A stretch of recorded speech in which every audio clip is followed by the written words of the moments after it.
was a period of time where I was thinking or asking myself, do we really need to become a listed company?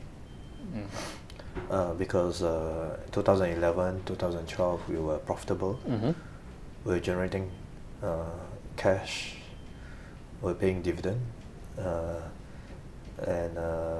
So if we want to list, it entails some dilution. So in a sense, it's a bit of a dilution on my dividend as well. So there was a bit of that thinking that I was going through.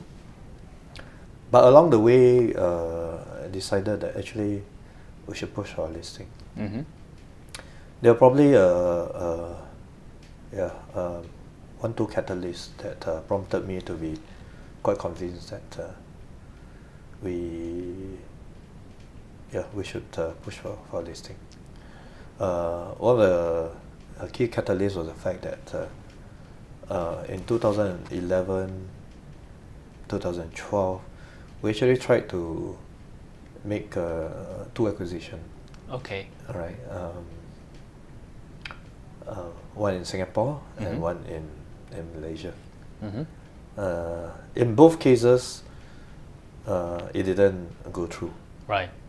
And I would say that the main reason why it didn't happen was not because we're not able to acquire. It was more because we felt that the regulators wasn't that comfortable with us. Okay. Making the acquisition. Because back then we were still seen very much as a small company. Right. Because after all, we're operating in the wealth management industry. And the wealth management industry, the key players are basically billion-dollar companies. Yep. So while in our space we have built leading market share for many years, and we have been quite established in our space, the truth is, as a wealth management player, then we're still deemed to be a small company. Right. That to me was a key driver, a key consideration for me in deciding that we should push for a listing, because as long as we remain a private company, for a long time now, I think we are going to be perceived as not a startup anymore, but as a teenager. We're not a grown up. I mean, the banks, the insurance company I understand. are the grown up, are the adults. I think my feeling was we're seen as a teenager. Okay.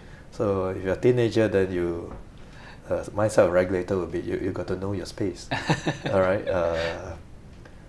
So we felt that in order for us to be able to fulfill what we need to do in terms of being a leading platform on a continuous basis, we need to not just have a broader scale, but to have a broader range of activities.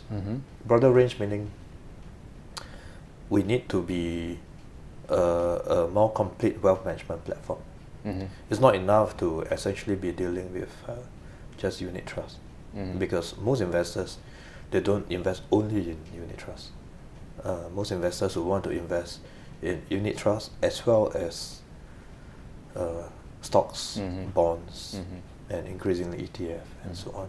So to be a wealth management platform that will be there, that will be at the forefront of the industry in the long run, we need to be a comprehensive wealth management platform. Right.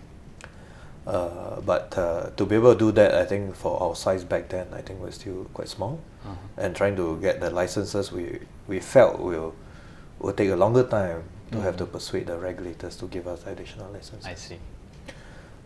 So that was an important consideration in terms of being able to be seen as an adult.